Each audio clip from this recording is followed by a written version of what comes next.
প্রায় ৪০০ বছর ধরে বাস করা সীমানাটুকুই চান থাকার জন্য, চান অন্যান্য মৌলিক ও নাগরিক অধিকার। অন্তর্বর্তী সরকার যেন আগের সরকারগুলোর মতো শুধু আশ্বাসে সীমাবদ্ধ না থাকে এবং উপরন্তু সময় অসময়ে পুনর্বাসনের নামে উচ্ছেদ না করে, সে প্রত্যাশা তাদের। বলছি হরিজন সম্প্রদায়ের কথা।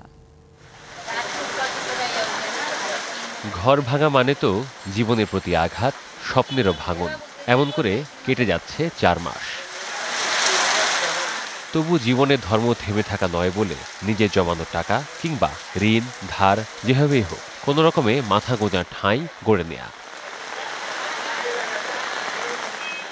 দৈর্ঘ্যে ৮ ফুট, প্রস্থে ১০ ফুটের একটা ঘরে ১০ থেকে ২২ জনের ঠিকানা। বিব্রতকর হলেও ঘুমানোর জন্য যেতে হয় অন্যদের ঘরে।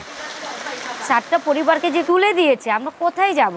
আমাদের কমপক্ষে একটা স্থায়ী ঠিকানা দিত। যখন পর্যন্ত এই কাজ হবে না তখন পর্যন্ত আমরা থাকতাম। আমাদের দিকে এখন পর্যন্ত কেউ দৃষ্টি দিচ্ছে না। কেন দিচ্ছে না আমরা জানি না। বৈধতার প্রশ্নে পুনর্বাসন না করেই রাজধানী মিরঞ্জিল্লা কলোনির এসব ঘর ভাঙা হয়েছিল গত জুনে। সেখানে নাকি নির্মিত হবে আধুনিক কাঁচা বাজার। তবে উচ্চ আদালতের আদেশে ১ মাসের জন্য ভাঙাভাঙি স্থগিত থাকলেও পরে আর শুনানিই হয়নি।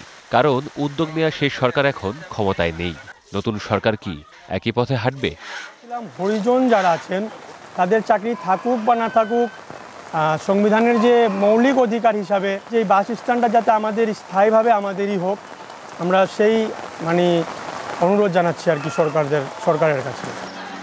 যমুনা স্মার্ট রেফ্রিজারেটর, স্মার্ট লাইফে স্মার্ট রেফ্রিজারেটর। মিরঞ্জিল্লা হরিজন কলোনিতে বাস করে প্রায় ১০,০০০ পরিবার। এক এক ঘরে একাধিক পরিবার ভাগাভাগি করে থাকে, যেখানে নিজস্বতা যেন বিলাসিতা। এই একটা মিরঞ্জিল্লা পুরো বাংলাদেশের হরিজন কলোনিগুলোর প্রতিচ্ছবি। আমাদের এখানে ডিগ্রি পাস ছেলে অনেক আছে, অনেকেই ভালো ইঞ্জিনিয়ারও একজন আছে, কিন্তু আসল জায়গায় যখন কাগজপত্র যায়, যখন দেখে মনে করেন ২৫ নম্বর আগাছাদেক রোড মিরঞ্জিল্লা, এই তুমি তো শিবর কলোনিতে থাকো, তোমাদের পোস্টের লোক নিয়ে এলে তোমাকে নেব, তুমি নিতে দরকার নেই এখন এটা নিয়ে মাথা ঘামাতে। বিগত সরকারগুলো মাঝে মাঝে কলোনির ভেতরেই বহুতল আবাসিক ভবন নির্মাণ করে দিলেও সেগুলো বসবাসের উপযোগী নয়। সম্প্রতি ২টো ভবন তৈরির কাজ শেষ হলেও ভাগাভাগি করে থাকা এবং ঘর ভাঙার শিকার যারা আত্মীয় পরিজনদের ঘরে আশ্রয় নিয়েছেন, তারা এখনও সেখানে উঠতে পারেননি। এ করেই চলছে হরিজনদের জীবন।